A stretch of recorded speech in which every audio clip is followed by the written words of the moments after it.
జగన్మోహన్ రెడ్డి గారికి చింత చచ్చినా పులుపు చావలేదని క్లియర్‌గా తెలుస్తుంది. ఎందుకంటే ఆయనకి 151 నుంచి 11 సీట్లు ఇచ్చారు. ఎవరు? మన ఆంధ్రప్రదేశ్ ప్రజలు.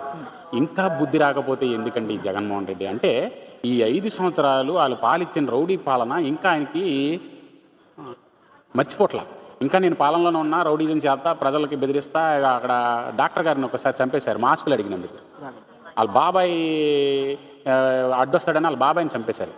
అంటే ఈయన రౌడీ రాజకీయం ఇంకా అలవాటయిపోయింది. పదవి ఊడిపోయినా గూడా నేనింకా రౌడీనే అనుకోని ఆయన ఫీల్ అవుతున్నాడు. ఈ జగన్మోహన్ రెడ్డికి ఇంకొక అవకాశం ఇచ్చిందని మొన్న ఒకసారి నేను సోషల్ మీడియాలో మాట్లాడా.